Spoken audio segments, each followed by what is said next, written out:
So I used to make a whole bunch of Rainbow Six Siege like meme avatars, like Tachanka, just random stuff. Like, let me actually scroll through real quick my avatar list. Oh yeah. Oh yeah, there's some goofy ones in here. There's a soda machine. Oh god, this one doesn't work in full body at all. I'll turn into it just because it's goofy. Welcome to Metaverse Degen. I'm Lion. I'm Old Man Raptor and got one hell of a guest, and that is... It's me, Flying Flapjack, leader of the Blood Ravens. Like that, it's me. I like to answer him by me. Can we answer him by me? Well, Mass, we'll just start with the meat and potatoes of the conversation. What are you most known for? How'd you get started? And what got you into VRChat? Well, I'm most known for being leader of the Blood Ravens. We're a 40k PvP group here on VRChat. I think we're around like 900 something members at the moment. Wow.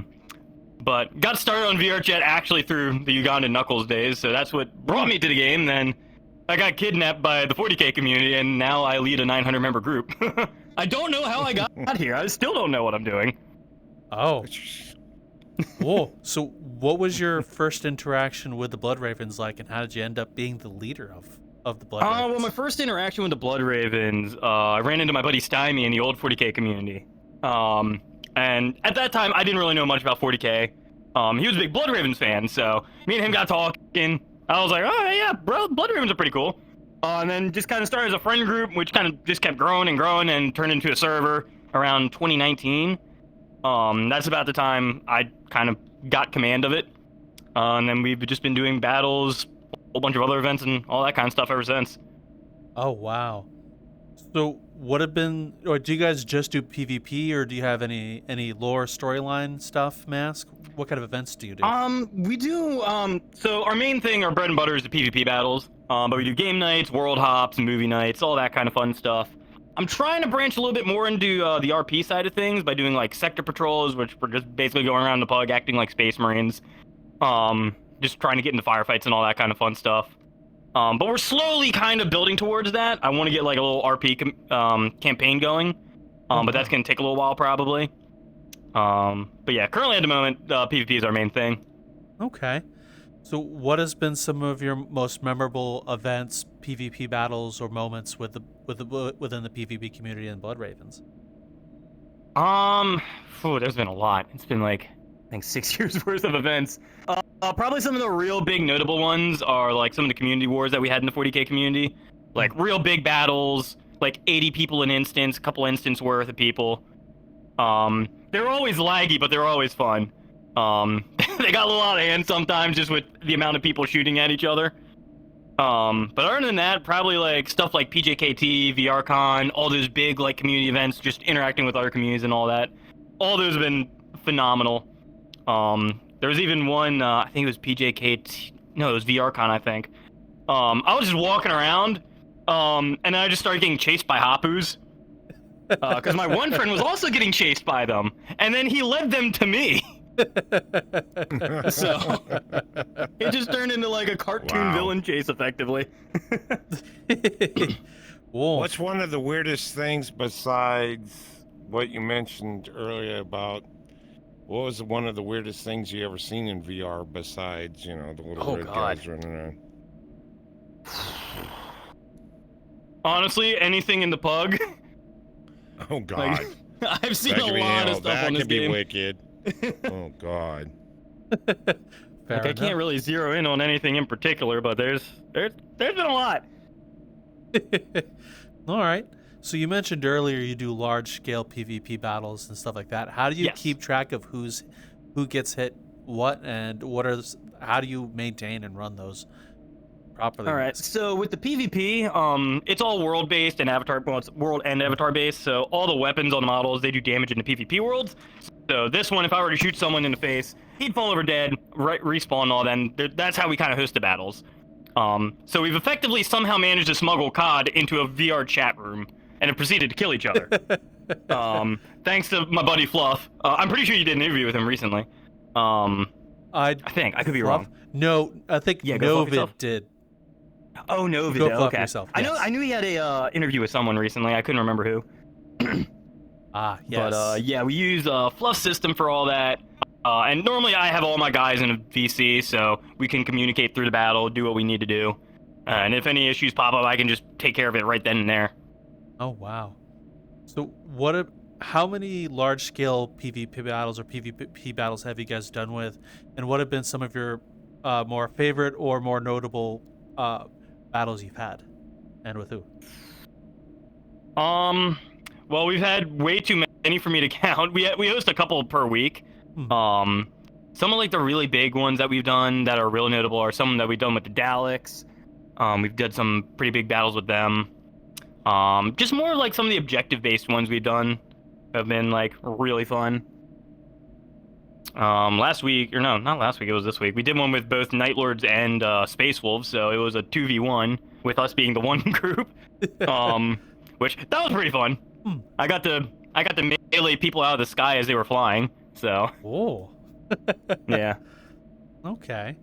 So, did you guys always do large collabs before, or how did your PvP battles evolve over time since the founding of the Blood Ravens? So it started off with just a few 40k groups that did PvP. Like at the very beginning, it was like just 3. So it was the Blood Ravens, the Necrons, and the World Eaters. We all started doing PvP. It was real jank back then. Like nobody really knew what we were doing. And then a few more groups popped up, like Space Wolves popped up, a couple other ones, and then it just kind of exploded from there. Okay. So, do you guys try to recreate certain battles from the 40k universe, or do you guys do your own stuff? A little bit of both. So with the main 40k server, Arc40k, they actually just had a lore battle today, which I can't remember exactly what they did. I was hosting a movie night when it happened. But they do like big like lore battles from Warhammer lore. They're planning on doing one in the future, which is probably going to involve my group, so that's going to be fun. Can't really talk too much on it just yet because I don't want to spoil it. But yeah, there's been a whole bunch of those where the whole 40k community gets together and just gets kind of into character and just shoots each other. Okay. So how would a typical PvP battle differ from a lore battle, Mask? So the typical battles, they're a lot more casual. We just kind of gather our guys on one side, the other guys on the other side. We go through our spawns and just shoot each other for about an hour. Sometimes we do objective-based ones like capture the flag, domination, all that kind of stuff. There's been a few other ones that we've done like extraction, which was fun. I got to fly a plane for that one, so I was the dropship just dropping guys off. Oh, okay. So with the lore battles, I take it you guys have to do specific things and specific objectives then? Yes. Okay. Mm-hmm. Yeah. Alrighty. How many of those have you guys participated in? We've done a good few of them. They recently just started picking back up. I haven't been to the previous 2, but I've been at least 6 or 7 that we've done in the past. Okay. So I'm going to ask also another question that's going to make me seem a little stupid, but where does the name Blood Ravens come from, and why did you guys choose that as the name you go with? So the Blood Ravens, it's an actual faction in the Warhammer lore. That's where we based all our armor off of. The bases that we're wearing here, these were made by a guy named Joaz. He did all the models. We just kind of edited them, kit bashed them, did what we did, and then ported them into VRChat and decided to start shooting people with them. But like I said earlier with the Blood Ravens, it's what me and Stymie first kind of got into when we got into 40k, and we liked it, and was like, oh, let's make a faction of these guys. These guys are pretty cool. And there's a whole lot of meme lore that the community has made, like the actual like greater 40k community in the world has done for Blood Ravens, which is it's pretty funny because in the Dawn of War series, which the Blood Ravens came from, they have a lot of relics that don't exactly fit with the chapter. So one of the running jokes in like the Warhammer community is the Blood Ravens just steal everything, because they just have random stuff, which is part of the reason why I just have a few joke weapons on my model, like Miata. So I can bounce someone across the map with this, or just do random crits and kill them. It's pretty funny. I normally bring out in the last like 5 minutes of the fight trying to whack someone with it. So, Was your VRChat the first time you've ever had an encounter with Warhammer40k, or did you guys do the tabletop or did you do the tabletop and stuff before? So I got into 40k through VRChat, and then I kind of transitioned into the tabletop a little bit. I've done a few games with a couple friends. I'm painting up a Blood Ravens army. I haven't finished. I kind of have a pile of shame over there of just unpainted gray minis that I need to work on. But yeah, I'm slowly kind of branching into the tabletop as well. Okay. So how has the Blood Ravens since the founding evolved over time? What have been some of your favorite moments, and how have they differed throughout the last couple of years? Well, we've always kind of been a casual, not too terribly serious group. I've always run it as a friend group, and I feel that's always worked best. The only real big thing that's changed over time is we've just gotten bigger and bigger. But we've still kept the core goofiness that we kind of started with. Okay. Alrighty. So how do you keep track of everybody with your events when you want to do something specific, and how has that largely stayed the same? It's kind of stayed the same. It's just me making loud noises, and people tend to follow me sometimes. And if they don't, I just make louder noises at them. So are you one of those milsims that like take training and stuff seriously, or do you just kind of start an event and go ham? We just kind of start an event and just kind of let people learn on the fly. It's the way I've learned it, just kind of works best. Like, a few groups have tried milsim in the 40k community. Didn't really work too well. I've always just found casual works best for it, especially for the kind of combat we do, because it's all just casual. Okay. So with when an event starts, how do you guys keep a track on everything? You just let people die and spawn and just go back in right off?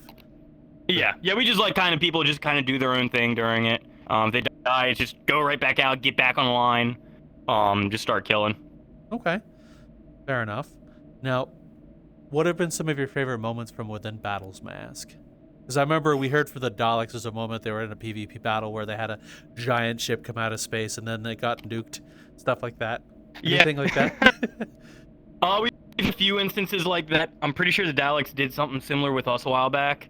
The clones have a model like that where like a Venator comes in, just lasers the whole map. A couple other good notable ones are just some duels that I've gotten to with melee.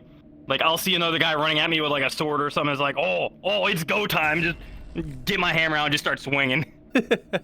Okay. So what made you initially fall in love with the Warhammer 40k PvP community, and why do you still do it? That's a good one. Just the amount of friends I've met here. I've just been kind of going ever since, and I got my big friend group of guys. My whole server is effectively a giant friend group at this point, so. And I'm friends with most of the other leaders, so I was like, yeah, I'll keep doing this. Okay. I always joke about retiring, but it's mostly a joke. Like, if I were to ever retire, I'd just drop down to an advisor and still be there.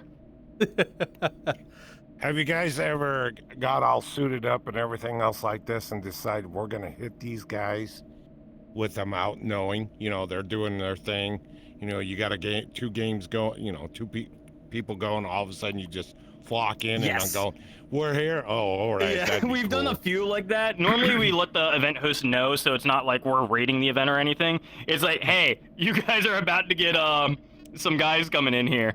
And normally it's talked about beforehand. The normal members don't really know that it's about to happen. It's just like the big heads, just so like there's no like, oh, what are you guys doing here kind of deal. Just so it all goes kind of smoothly and we just integrate in as whatever we're doing. Okay. I remember earlier you were saying that you guys started doing patrols recently in order to like prepare for campaigns and events. How have the patrols gone, and going to, as you said, the Great Pug, and how are they? What made you want to pick that back up particularly before doing events? They've been going pretty well. Mostly I just seen like other groups patrolling around, and it's always fun just interacting with the public. So like I'll get my voice changer on, get into like a normal Marine model, and I'll just go around like, oh, have you seen any heretics today kind of deal. Just trying to interact with people. Okay. Just kind of goofing around. Okay. What were some moments from patrols that have stuck with you, may I ask? A lot of firefights. We got into a lot of firefights. There's been a few instances where I had to call a couple other squads to help a squad out because the firefight got a little out of hand. So they actually needed reinforcements in the world. Oh, what how'd that firefight get started? Well, I don't remember who they were shooting at. It was a bunch of random people with guns in the world that just started shooting at them. It ended with, I think, 15 Blood Ravens going into the world with a dreadnought. Not all of them in a dreadnought, but they had a dreadnought with them. So a lot of firepower got dropped on that world. Oh, wow. So how many models and vehicles do you guys have for the PvP community? And a lot. What are some of your favorites? Oh, man, I don't know how many I have off the top of my head. I've uploaded 500 avatars. Not all Blood Ravens, but a good chunk. And then I got a couple dev team who've made a whole bunch of our models. Probably some of my favorites, honestly, would probably be like stuff like the Assault Marine, a couple of our vehicles.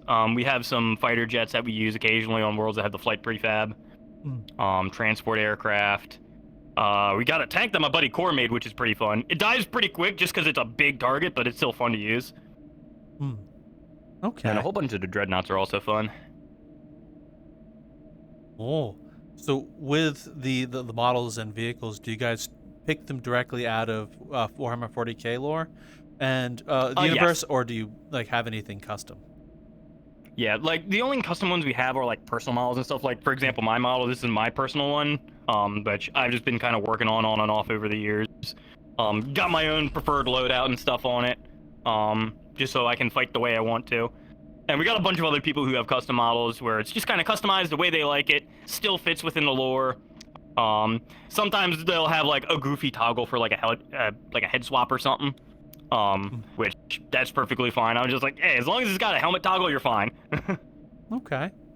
Oh, so the loadout you chose specifically, what made you choose that? Is that a fight style you developed over time, or did you know you wanted that? Yeah, it's just something I developed over time. Because originally I started with just like a normal bolt gun and a sword, which didn't really work the best. So I'm like, you know what, I'm gonna try a whole bunch of different stuff. So I eventually went to a hammer, went to another sword, back to a hammer. I could fly for a little bit. I had a jetpack. I had a gun on my wrist. Eventually dropped that. It was actually way too powerful. And I settled on the Stormbolter Thunder Camo combo. Oh, geez, I just stuttered real bad there. And if I just want to go brawler, I also have just a Gladius and the hammer that I can run at the same time. Oh, wow. So, did you guys always have the fluff system that you use it now, or did you guys have anything specific prior? So before PvP, we were just kind of going around like random worlds like the Pug. It was more just casual hanging out back in like the really early days. And then we found fluff system, and then we just kind of took it and ran with it, and that kind of became our main thing. Okay. So is it when the fluff system came out when you started doing PvP, or how did that, if not, how did it change? Well, I don't think it was when it first came out. I think it was out for a little while, but it wasn't as well known. Okay. And then the 40k community is like, oh, this is cool. We're going to use this. So how were... I'm just curious. Wait a minute. I'm just curious. What's the fluff system? It's the PvP system that we use in all the PvP worlds we go to. It allows us to basically kill the other team in those worlds. Oh, okay. I gotcha. I understand. Okay. So how has your combat with and PvP changed with the fluff system prior to it, and then once it was integrated? Well, beforehand, it was just kind of shooting at each other, almost like airsoft rolls, like, oh, you're dead, ooh. And it wasn't like really any big battles. It was just casually just a couple people whacking at each other. But ever since we got the actual PvP system, we can actually do like big games and actual like proper battles and stuff. Okay. So one of the things I'm curious about as well is I remember I was talking with a few other PvP communities, roleplay communities, and there's one of the things mentioned is during battles, because of latency, leading the shot in order to get that. So how many different kinds of styles of combat are there in order to like compensate for latency? A lot of the main one that people will do is they'll just aim like way front and ahead of them. Like I tend to say aim where they're going to be, not where they are. Okay. And latency, it differs from person to person. Like one of our members, Kratos, his latency is insane. And if he's on like another team for that event, I'm like, just aim a city block in front of him, you might hit him. And And some of the other methods people use, some people use weapons with spread, but you still got to aim a little bit ahead for all that. So it's mostly just aiming where they're going to be. And eventually the bullets will catch them. Okay. So when you first got into PvP, was that something that was hard to get used to, or was it quite easy to just like aim forward? Yeah, like it took me a good while to eventually like get used to it, because the latency, like VRChat's latency, also changed pretty drastically. I think back in like 2020. I could be wrong. Oh. Like PvP got a little bit more difficult because no one really knew where the latency was anymore. And then we figured it out, and then it's like, oh, okay, we're good. Time to go kill again. Okay. Whoa. So, how different was the PvP scene back in like before 2020 and after 2020? May I ask, was it like largely the same, or did it grow with? It was pretty much the same. Yeah. It was mostly the same, just a little less people because the community wasn't as big back then. There was only a couple groups. So yeah, it just kind of kept growing and growing and kind of stayed the same, but got bigger, effectively. Okay. So one thing I have noticed based on some of this thing, you says you have a dev team. Was that something you've had since the start, or is that like growing a team in the background something you've done over time as well? And what made you like bring in a dev team? Sorry. Yeah, so it's kind of, oh, you're good. It's something I did over time just because I got busy with work. I can't really do everything anymore. So I just kind of got a bunch of my guys who are really talented. Like, hey, I need you guys to start working on some projects here. Here's a few ideas. I'm going to help where I can. And this world's a result of it. Oh, wow. I've seen it. It looks so huge. Most of this interior here, this is all from scratch. Made in Blender, Substance Painter. I think there's a few actual 40k assets, like I'm pretty sure those lamps are. That whole big mural on the wall there, my buddy Nico made. He made that from scratch from Blender. He used some of the Joaz models and just kind of imposed it on the wall and then normal mapped it out. Yeah. And that's how I got that big design up there. So you work with Unity and Blender. Is that something you've like have experience prior, or what got you into like working on avatars and models and stuff? I just kind of got into working on avatars and models like when I first started VRChat. Because back in the day, I just made meme models. Then I got into the 40k community. Then I started making Space Marines, and then people liked them. I'm like, oh, hey, cool. I'll keep making these. And then 500 avatars later, here I am. Okay. So if you've been how did you get into making models with the meme ones, as you said, and how did you learn to get learn over time? Like, what have been some of the tougher things for you to learn to do back in the day? Because I remember we were talking with some people who've worked back in the time, and apparently, like prior to a certain point, like the whole scene is kind of closed off in terms of like how to knowledge. Like, how did you pick that stuff up if you're here like 2019 and before? So just a bunch of random YouTube videos that I would find and just kind of messing with stuff and seeing it worked. Half the time it wouldn't work, but I'd be like, oh, hey, I broke something and I can fly now. Cool, I have a new system. Okay. So what were your some of your first models then, Mask, and what were some of your favorites of the ones you've made of that time?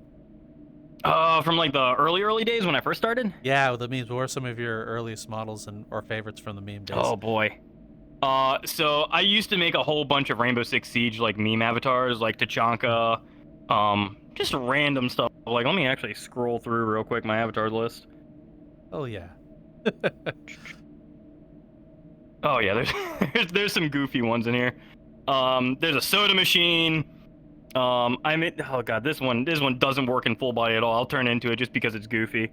I think I was in a do video. Like way back in the day with this model. Yeah, I named it Almighty Tachanka because I used to play Siege a lot back then. Okay. And oh god, it really does not work in full body. My hands are just right here in my face. I don't know where my viewpoint is on this. Probably looks. Oh yeah, I'm like floating and everything.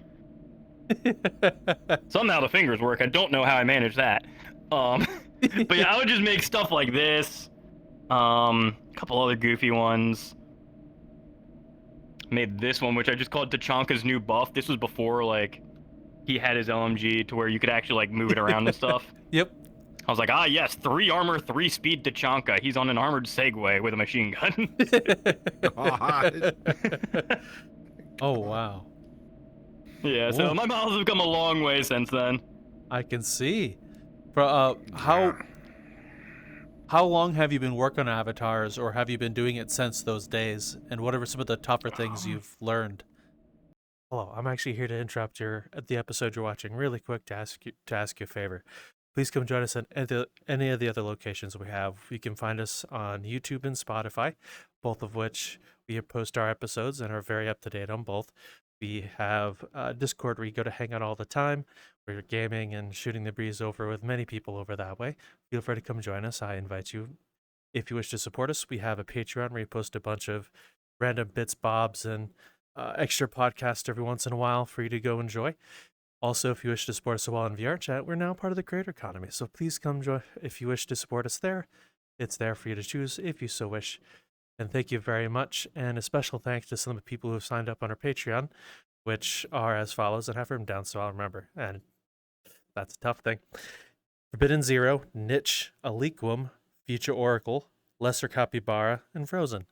Thank you all very much. Enjoy the rest of the episode.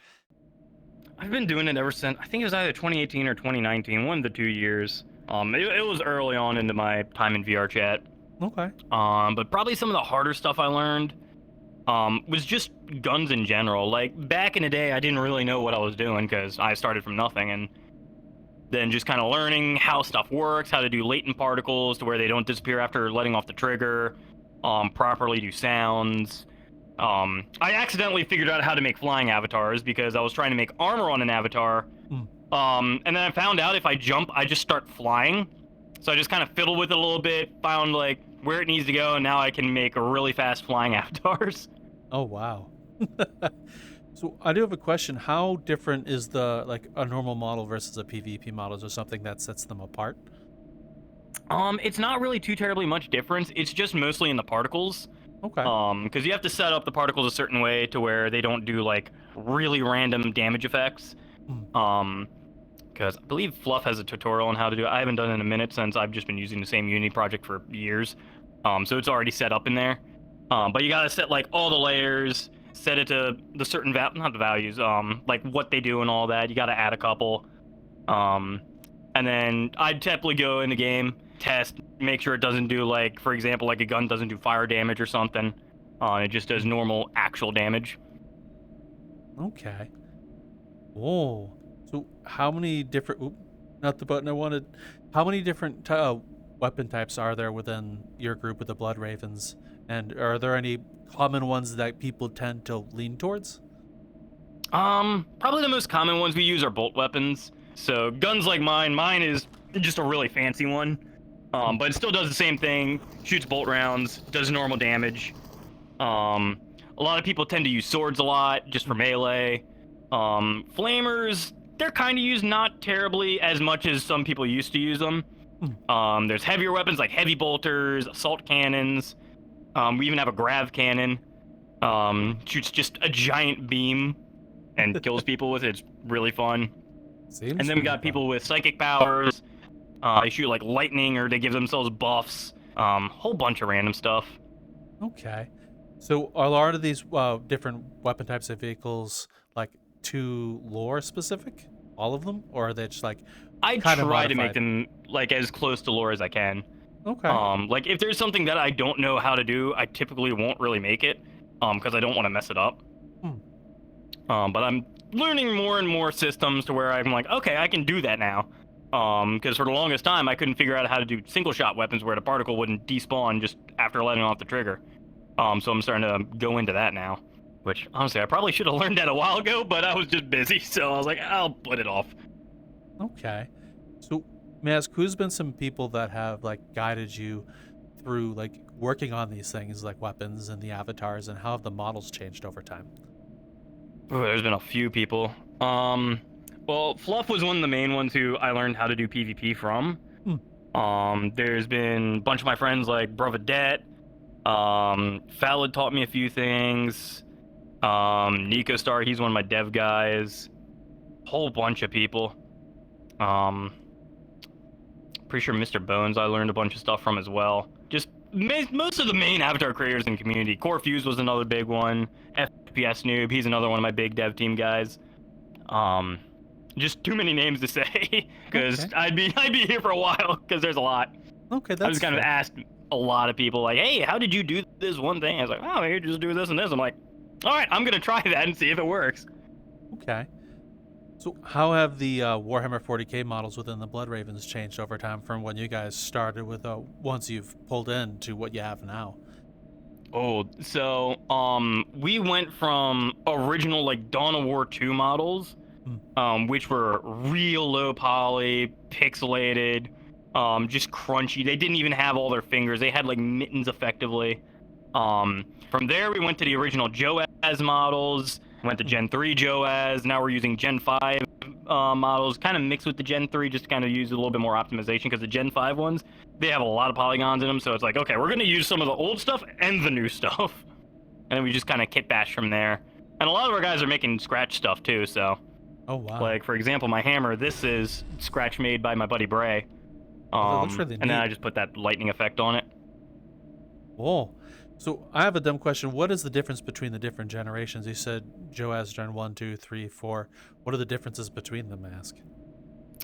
It was just different, like, not styles. Like, it was like his earlier models that he made. Then he kind of made them a little bit more HD. And then even more HD effectively. Let me actually turn into one of the early ones. If I can find one.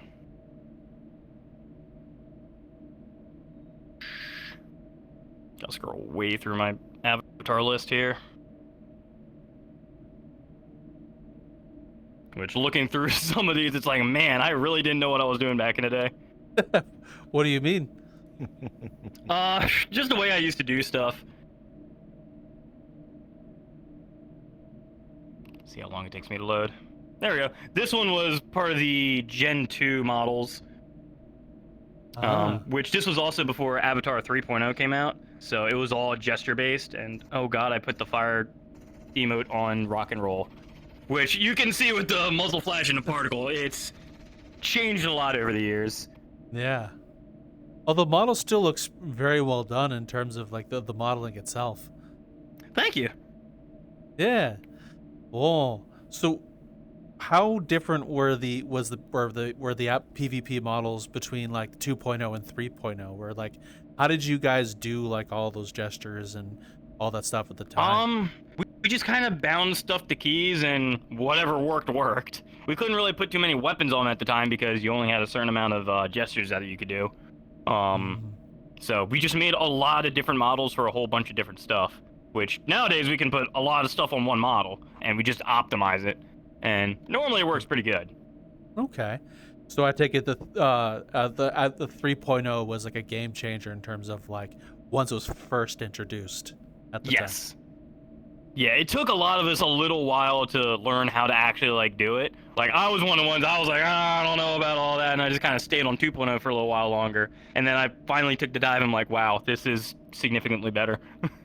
Oh, so what were the models like around just as 3.0 was introduced, and what were some of the first things kind of being introduced with the Blood Raven model when it was some of the first ones, just stuff on menus, putting a couple extra guns on there, just so you're not like accidentally doing a gesture and then shooting your buddy in the face.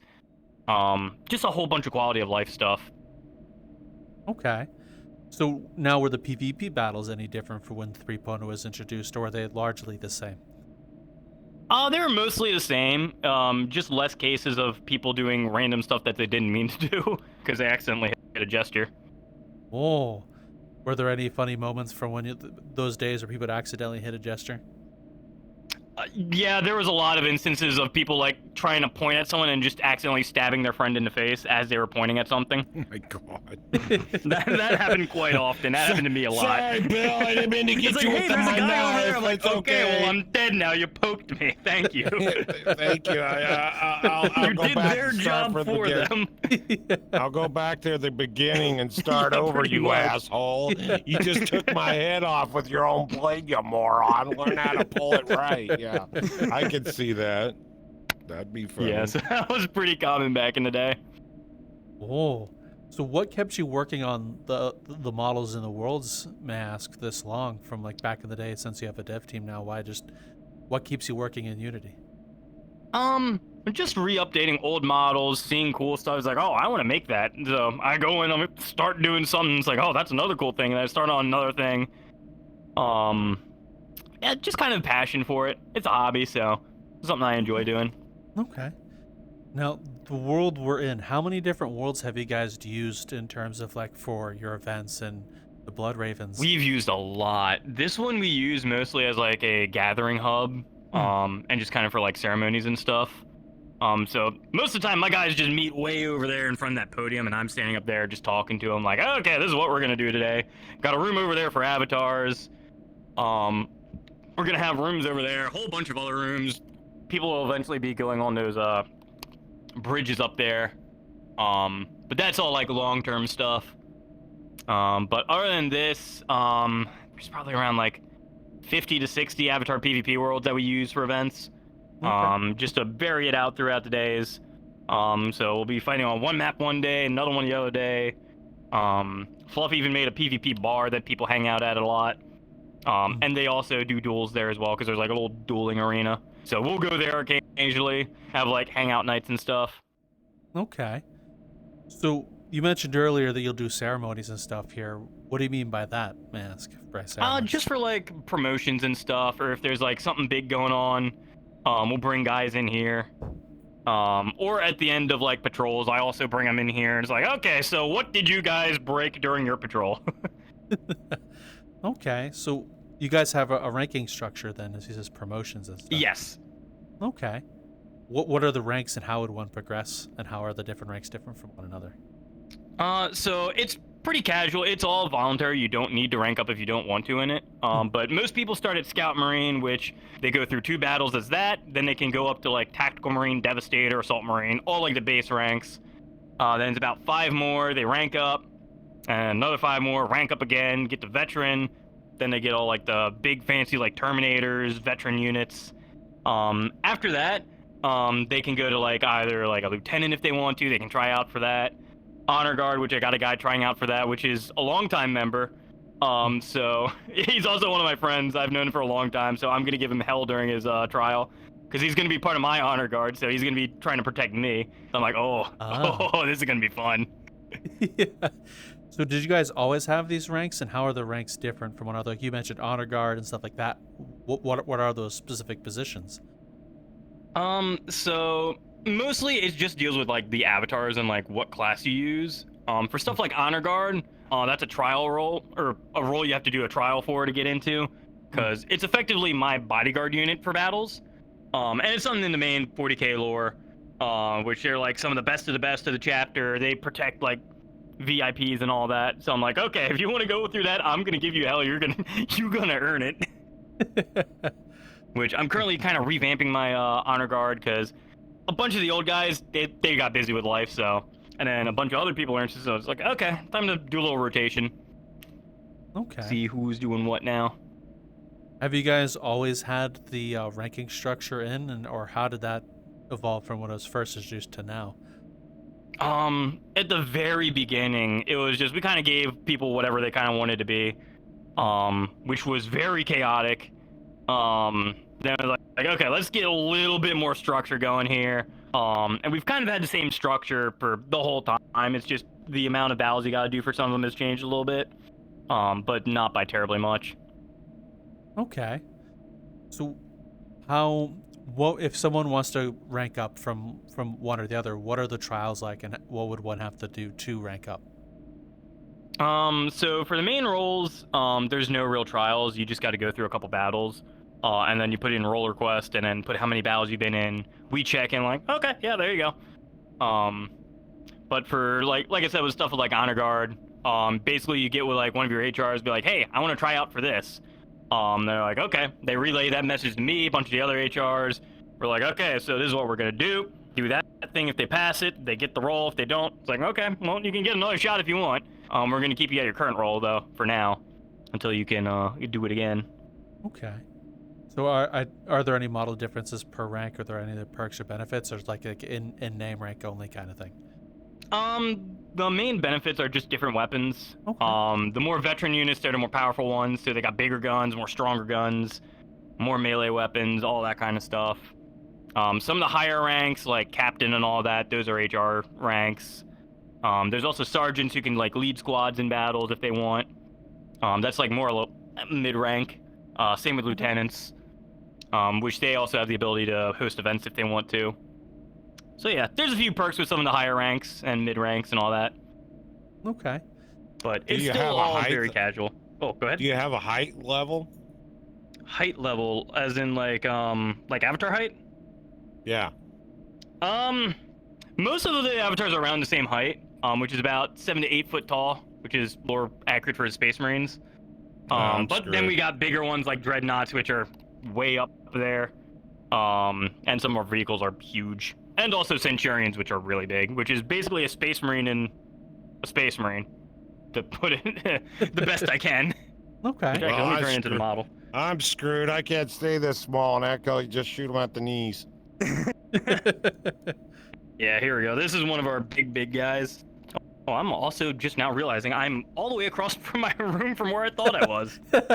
You've been wandering Holy almost this entire shit. time. It was kind of funny. Yeah, Wow. I kind of tend to wander without really realizing it. Oh, wow. Yeah, That's this one's huge. one of our late stage veteran units. So this one is a Devastator veteran. So it's got the heavy bolters on the fists, and it's also got hurricane bolters on the chest, which you can fire them independently or at the same time. Got drills with flamers on them, which I don't remember the gesture. There it is. And drills also do melee damage. Oh, wow.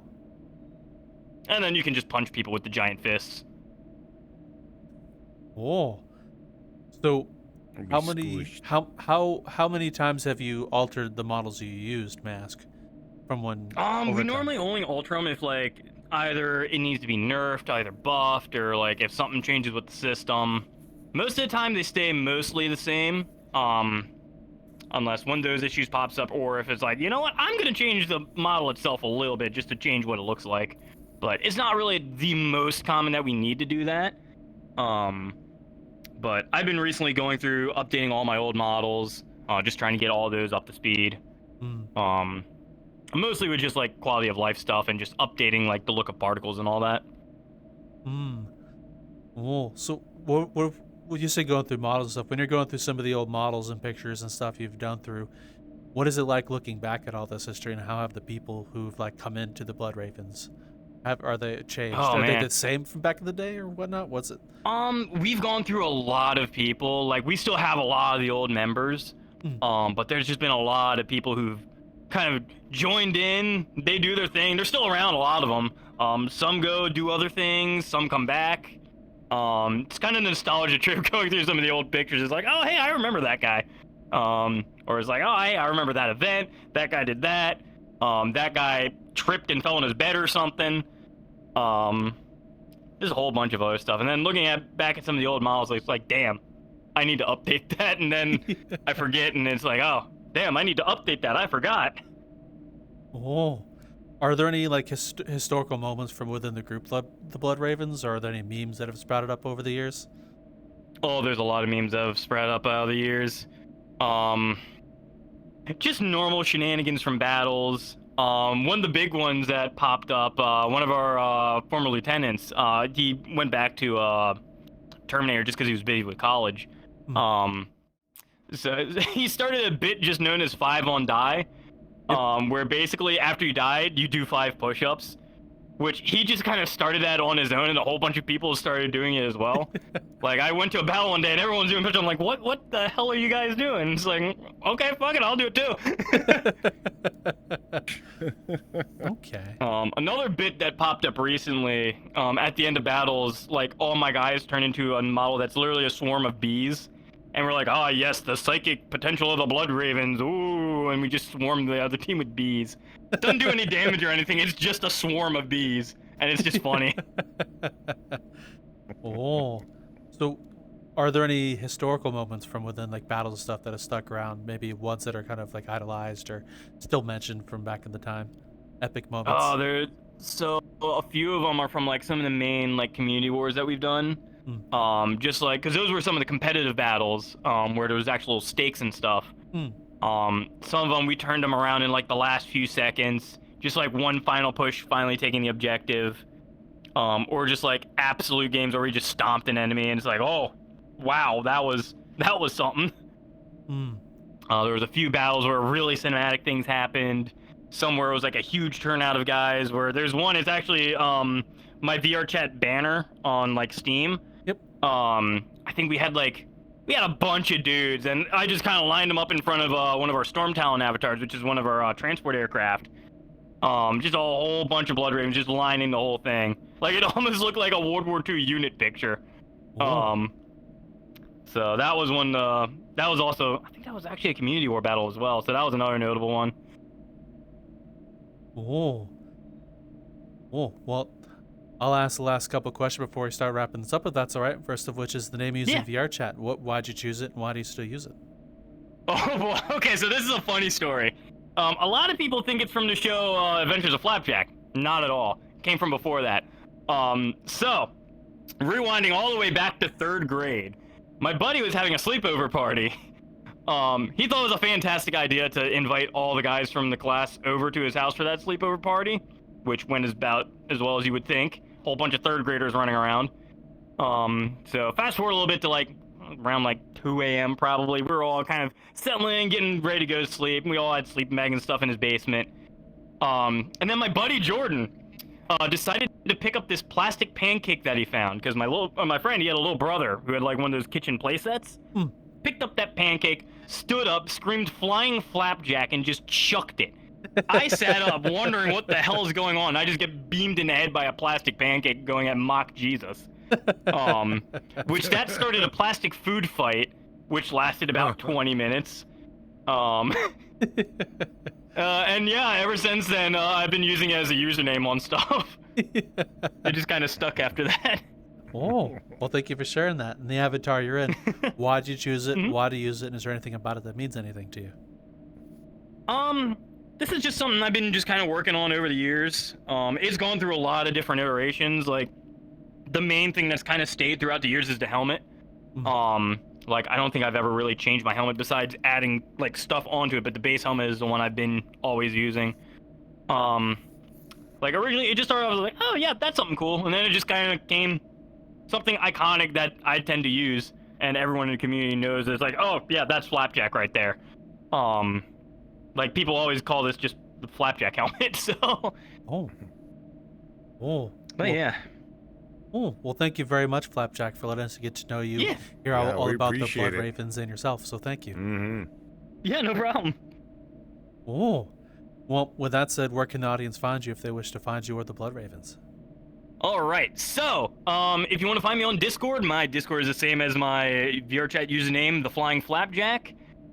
For the Blood Ravens, we have a custom URL or join link, which is discord.gg/BloodRavensVRC. We're always recruiting. It's a casual server. You can just join in for the memes channel if you want. It's always active. There's events almost every day. And yeah, just a whole bunch of shenanigans going on there. Other than that, that's really all the links that we have. Okay. We'll have both of those and all of that for you to find in the description. If you're on YouTube, it'll be in the video description. If you scroll down a bit and hit show more, guest links, it'll be right there. If you're on Spotify, it'll be in the episode description. Same place, same label, guest links. And with that said, we'll ask you, the audience, a question, which is, what is the best Warhammer 40k army and why? And with that said, Mr. Raptor, you know the thing. You got it, Lion. No matter what you do and everything else like this, maybe Flapjack might recruit you, but he might recruit me as a walking bomb. I'm small enough to throw. We'll talk to you later, and hope we don't hit the other end of the wall. We'll talk to you later. Bye. I wonder if you can ride the train and go inside the fucking over there. That'd be cool. That would be cool. How big that wall is. It goes in there and goes around. Lion, it goes around. Oh, it does. Holy shit. Fuck yeah, it goes fucking around. I don't know where it goes. Like I said, I just got here. I don't know where everything is. Huh. We'll have to check this place out. Definitely. We're going to have to. There's another one. There's another one I got to show you that it's called the, yeah, hold on. Another one is called the Cozy Woods. That one's cool. Oh, okay. We're definitely going to check that out too. There's a bunch we're gonna have to check out. Yeah, there's some new ones in.